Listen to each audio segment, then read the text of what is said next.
Ako po si Grace, 28 years old, taga Batangas.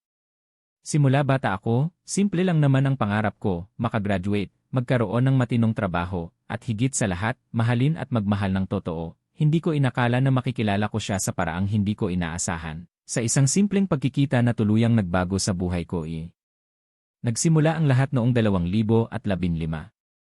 Working student ako noon sa isang maliit na karinderya malapit sa school. Madalas akong pagod, kulang sa tulog, pero determinado akong makapagtapos. Isang gabi, habang nagliligpit ako ng mesa, bigla siyang pumasok, isang lalaking hindi ko kilala, pero agad kong napansin ang ngiti niya. Parang slow motion ang lahat nung oras na yon. Hindi ko alam kung gutom lang ako o talagang may kakaiba sa presensyang dala niya. Miss, pwede pa bang umorder? Kahit simpleng kape lang. Opo, pwede pa po. Saglit lang, hi. Habang ginagawa ko yung order niya, ramdam ko yung kaba. Hindi ko maintindihan pero parang may kakaibang koneksyon kami kahit hindi pa kami nagkakakilala. Simula nung gabing yon, halos gabi-gabi siyang bumabalik. Laging kape lang ang ino-order tapos nakikipagkwentuhan pa minsan. Hanggang sa dumating yung araw na ipinakilala niya ang sarili niya. By the way, ako nga pala si Daniel. Ako din si Grace. Nice meeting you, Grace. At doon nagsimula ang lahat. Simula nung gabi na yon, halos gabi-gabi na siyang dumadaan sa karinderya. Minsan kape lang ang order niya, minsan sinasabayan na rin ng tinapay o kahit anong meron. Pero ang hindi ko maintindihan, bakit sa dinami-dami ng pwede niyang puntahan, lagi siyang bumabalik dito. Grace, gabi-gabi kang nandito, hindi ka ba napapagod? Teka, estudyante ka pa ba? O graduating na rin naman ako. Kaya kahit mahirap, tinitis ko. Graduating. Wow, congrats in advance. Anong course? Education. Gusto ko talagang maging guro. Para makatulong din sa mga batang katulad ko dati na walang kakayahan mag-aral. Ang ganda naman ng pangarap mo. Sa totoo lang, kinabahan ako. Hindi ako sanay na may nakaka-appreciate sa pangarap ko. Kasi madalas, pag sinasabi ko yon sa iba, tatawanan lang ako. Pero iba siya. Sa tuwing kausap ko siya, parang pakiramdam ko, may halaga ako. Na hindi ako basta-basta. At doon ko unang naramdaman na unti-unti ko siyang hinahanap. Lumipas ang mga araw, naging mas malapit kami ni Daniel. Minsan, sinusundo niya ako pagkatapos ng klase. Kapag wala akong pamasahe, siya ang nagbabayad. Pero kahit anong tulong na ibigay niya, hindi ko siya sinasamantala. Lagi kong sinasabi sa sarili ko, may hangganan ang lahat ng ito. Grace, kumain ka na ba? Sabay na tayo. Daniel, huwag ka nang gumastos para sakin. Hindi to gastos, Grace. Treat ko to, saka gusto ko lang makasama ka. Tahimik. Ramdam ko yung tibok ng puso ko habang nakatingin siya sa akin. Hanggang dumating ang araw na hindi ko na kayang itago ang nararamdaman ko. At hindi ko rin inaasahan na siya pala, matagal na ring may gustong sabihin. Grace, pwede ba kitang ligawan? Napahinto ako. Hindi ko alam ang sasabihin. Alam kong ito yung moment na matagal ko nang hinihintay, pero bakit may kaba sa dibdib ko? Daniel, sigurado ka ba? Hindi ako kagaya ng ibang babae na kilala mo. Wala akong marangyang buhay, wala akong maipagmamalaki. Alam ko. At hindi ko iyon hinahanap. Gusto ko ikaw, Grace. Yung simple mong pangarap, yung kabutihan mo doon ako nahulog. Hindi ko napigilan ang luha ko nung oras na yon.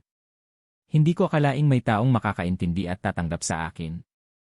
Akala ko sapat na yung mahal namin ang isa't isa. Pero mali ako. Kasi hindi lang kami ang may desisyon sa buhay namin, may pamilya rin siyang kailangang pakinggan. Isang gabi, dumating si Daniel na tahimik, walang imik. Daniel, may problema ba? Nakausap ko si Mama, alam na niya tungkol sa atin. At ano sabi niya? Huwag na raw kitang makita. Kasi hindi ka daw bagay sa akin. Parang gumuho ang mundo ko. Alam kong darating to, pero hindi ko akalaing ganito kasakit. Daniel, kung ito ang ikabubuti mo, tatanggapin ko.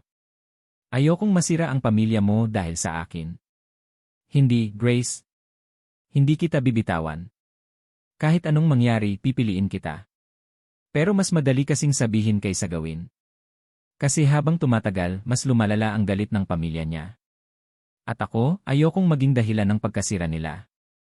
Kaya napagdesisyonan kong gawin ang pinakamasakit na hakbang. Isang araw, bago siya dumating, iniwan ko na lang siya ng sulat. Sinabi ko na huwag na niya akong hanapin, natapusin na namin lahat. Sabi ko sa sulat. Salamat sa lahat, Daniel. Pero hanggang dito na lang tayo. Patawarin mo ako. Bumiyahe ako papuntang probinsya. Iniwan ko na lahat, trabaho, karinderya, at kahit si Daniel. Akala ko, sa distansya, mas madali kong malilimutan ang sakit at pangarap na hindi para sa akin. Si Daniel tumatawag. Grace! Bakit mo ako iniwan? Grace, sagutin mo ako. Tahimik. Wala akong sagot. Luha na ang pumapatak sa pisngi ko. Sa kabila ng babala ng pamilya niya, umuwi si Daniel sa Batangas. Tumatakbo sa kalsada, tumatawid ng pedestrian, kahit kaunti lang ang chance na mahuli si Grace bago siya umalis ng bayan. Grace! Grace! Bigla kong narinig ang tawag ng pangalan ko. Tumingin ako at doon siya pagod, pawisan, pero ang mata niya punong-puno ng determinasyon. Hindi kita bibitawan, Grace. Kahit anong sabihin nila, kahit anong mangyari, pipiliin kita. Sobrang lakas ng tibok ng puso namin. Parang nag-stop ang mundo. Daniel, pero paano kung magalit ang pamilya mo? Mas mahalaga ka sa akin kesa sa galit nila. Kung mahal mo rin ako, sabay tayong lalaban sa lahat ng ito. Doon ko na-realize na ang tunay na pag-ibig, hindi nasusukat sa estado o opinyon ng iba.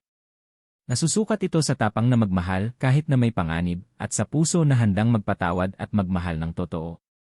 Makaraan ng ilang buwan kami na ni Marco. Matapos ang lahat ng pagsubok, nagpakasal kami sa maliit na simbahan sa Batangas. Simple lang pero puno ng pagmamahal. Grace, salamat sa lahat. Sa lahat ng hirap at luha dahil sa iyo, natutunan kong mahalin ng totoo. Daniel, salamat din, salamat sa walang sawang pagmamahal. Salamat sa pagpili sa akin kahit mahirap. Makaraan ng ilang buwan pagkatapos ng aming pagpupunyagi laban sa mga hadlang, dumarating na rin ang araw ng aming kasal. Simple lang pero puno ng pagmamahalan at pasasalamat.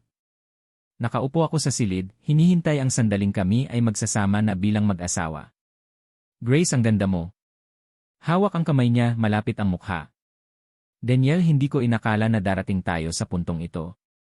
Salamat sa lahat. Salamat din sa pagtitiwala at sa hindi pagsuko. Ngayon, simula na ng totoong buhay natin. Habang pinapakinggan ang sermon at ang aming mga pangako, ramdam ko ang lahat ng hirap, luha, at saya na pinagdaanan namin. Lahat ng ito ay nagdala sa amin sa puntong ito, sa simula ng aming buhay bilang mag-asawa. Hindi madali ang unang taon. Bagong bahay, bagong routine, bagong responsibilidad. Pero bawat hamon, mas lalo lang naming pinatatag ang aming relasyon. Grace, ang dami nating kailangang ayusin sa bahay, di. Alam ko, pero kahit mahirap, mas masaya ko to kaysa mag-isa. Gusto ko lang malaman mo bawat pagod, bawat hirap, worth it kasi kasama kita. Sa mga sandaling iyon, na-realize ko, ang tunay na pagmamahal ay hindi lang sa magagandang sandali. Ito rin ay sa pagtutulungan sa oras ng pangangailangan at sa walang sawang suporta kahit anong mangyari. Makaraan ng ilang taon, dumating ang aming unang anak. Si Lucy. Ang saya at kagalakan na dala ng bagong buhay ay parang panibagong simula. Ngunit kasabay nito, mas lalo naming naaalala ang aming mga pangako sa isa't isa na maging matatag, magpakumbaba at magmahal ng walang kondisyon. Grace, alam mo ba? Sa bawat tawa ni Lucy, nararamdaman ko ulit ang unang araw na nagkakilala tayo sa karinderya. Parang kailan lang Tama ka, at kahit anong bagyo o unos, basta magkasama tayo, kakayanin natin lahat. Promise. Sa hirap at ginhawa, sa sakit at saya habang buhay. Doon ko nahanap ang kahulugan ng pag-ibig, hindi lamang sa mga pangako, kundi sa araw-araw na pagpili sa isa't isa, sa mga simpleng kilos, at sa walang sawang pangunawa. Makalipas ang ilang taon pagtapos ng aming kasa. Dumating ang panahon na nagkakaroon kami ng misunderstanding ni Daniel minsan, sobrang abala sa trabaho, nagiging maikling ang oras namin para sa isa't isa. At minsan, dahil sa pride, naiinitan kami sa maliliit na bagay. Grace, bakit parang tahimik ka ngayon? Wala, siguro pagod lang. Hindi ka yata nagsasabi ng totoo, alam mo, kahit anong mangyari, gusto kong marinig mo rin ang nararamdaman ko. Daniel, minsan, natatakot akong sabihin totoo ang nararamdaman ko kasi baka magalit ka. Grace, mahal na mahal kita. Wala kang dapat ikatakot. Kahit anong sabihin o maramdaman mo, kakayanin natin. Sa mga sandaling iyon, na-realize ko, ang tunay na pagmamahal ay hindi laging masaya o madali. Ito ay nasa pagtitiis, pag-unawa, at pagpapatawad sa isa't isa. Sa kabila ng mga pagsubok, unti-unti naming naabot ang mga pangarap namin. Si Daniel, naging matagumpay sa negosyo, at ako, natupad ang pangarap ko na maging guro. At higit sa lahat, lumaki kaming magkakasama bilang pamilya, nagtutulungan, at nagmamahalan ng higit pa sa dati. Grace, tiningnan mo na ba si Lucy ngayon? Oo, natututo na siyang magsulat at magbasa. Parang kailan lang, baby pa siya. Ang saya ko at ang saya natin. Lahat ng hirap, lahat ng luha worth it kasi nandito ka. Tignan mo si Lucy, halos buong araw ay naglalaro sa garden. Baka mabangga siya sa puno. Hindi siya mapipigilan. Pero ang saya niya, di ba? Ang mga sandaling ito, kahit simple, ay nagbibigay saya sa puso ko. Para bang lahat ng hirap at sakripisyo namin noon, ngayon ay napalitan ng pagmamahalan at pagkakaintindihan. Kapag naiisip ko ang nakaraan, hindi ko maiwasang mag-smile. Ang bawat pagkakamali, bawat tampuhan, bawat sakripisyo, lahat iyon ang nagpatibay sa aming pagmamahalan. Grace, gusto kong malaman mo sa bawat araw, mas lalo kitang minamahal. Kahit may problema, kahit may stress, kahit anong mangyari, ikaw pa rin ang pipiliin ko. Ganon din ako sa'yo, Daniel. Ang pag-ibig natin ay hindi perfecto, pero totoo at tapat. At iyon ang pinakamahalaga. Doon ko na-realize na ang tunay na pagmamahal ay hindi lang sa magagandang araw. Ito rin ay sa pagtitiis, pag-unawa, at sa walang sawang suporta kahit anong mangyari. Habang lumalaki si Lucy, natutunan naming maging creative sa pagtuturo sa kanya. Minsan, ginagawa naming laro ang pag-aaral, sabay naming natututo at nagtatawanan. Sa simpleng bagay na yon, ramdam namin ang saya ng pagiging pamilya. Lucy, ulitin mo ulit ang pagkakasunod ng mga numero. 1, 2, 3, 4, 5. Ang galing mo, anak. Kahit sa laro, natututo ka. Ang saya, hindi ba? Parang lahat ng hirap namin noon ay napalitan ng halakhak at pagmamahal. Sa mga sandaling iyon, ramdam ko na bawat sakripisyo at hirap ay may dahilan. At mas lalo kong minahal si Marco at ang aming pamilya. Sa bawat araw na lumilipas, hindi lang basta buhay pamilya ang aming binuo. Natutunan naming maglaan ng oras para sa sarili namin sa mga pangarap namin bilang individual. Daniel sa negosyo, ako sa pagtuturo, at Lucy sa paglalaro at pagkatuto. Grace, gusto ko sanang makapunta tayo sa probinsya nyo. Ipakita natin kay Lucy kung saan tayo nagmula. Sige, Daniel. Gusto kong maranasan niya ang simpleng buhay na kinalakhan ko. Para malaman niya kung paano nagsimula ang lahat. Makaraan ng ilang taon, dumating ang panahon na nagkaroon kami ng pangalawang anak, si Pia. Ang saya at excitement sa bahay ay doble ngayon, pero kasabay nito, dumating din ang bagong responsibilidad at pagod. Grace, kailangan natin planuhin ang schedule para sa trabaho at sa mga bata. Ayokong mapabayaan ang mga pangarap natin. Alam ko, pero kakayanin natin. Basta magkasama tayo, walang imposible. Ang bawat araw ay punong-puno ng tawanan, laro, at mga aral sa buhay. Ngunit sa bawat challenge, mas lalo naming naalala kung bakit kami nagmahalan noon dahil sa pagtitiwala at dedikasyon sa isa't isa. Grace, pasensya ka kung minsan pinag-iinitan kita. Hindi ko intensyon iyon. Ganon din ako. Pero masaya ako na kahit gaano man kahirap, lagi nating hinahanap ang solusyon. Makaraan ng maraming taon ng pagsubok, pagtitiis, at sakripisyo, narating namin ni Daniel ang lugar na matagal naming pinangarap, isang masaya at buo na pamilya. Nakita namin ang bunga ng aming pagmamahal sa mga ngiti at tawa ni Lucy at Pia, sa mga simpleng gabi na magkakasama, at sa bawat pagkakataong pinipili naming maging totoo sa isa't isa. Grace, salamat sa lahat. Salamat sa hindi mo pagsuko sa atin noon, at sa bawat araw na pinipili mong magmahal sa akin. Salamat din sa iyo, Daniel. Salamat sa lahat ng hirap, luha, at saya. Ngayon, alam ko na ang tunay na pag-ibig ay hindi lang sa pangako, kundi sa araw-araw na pagpili sa isa't isa. Doon ko na-realize na ang kwento namin ay isang patunay na ang pagmamahal na tapat at totoo ay hindi nasusukat sa yaman, estado, o ganda ng pagkakataon. Nasusukat ito sa tapang, sakripisyo, at walang sawang pagtanggap sa isa't isa. Ngayon, habang sinusulat ko ito, nakikita ko si Lucy at Pia na naglalaro sa bakuran kasama si Daniel. Ako'y nakaupo sa tabi, nakangiti at ramdam ko ang kapayapaan.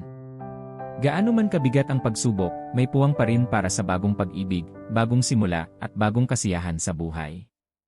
Lubos na nagmamahal, Grace.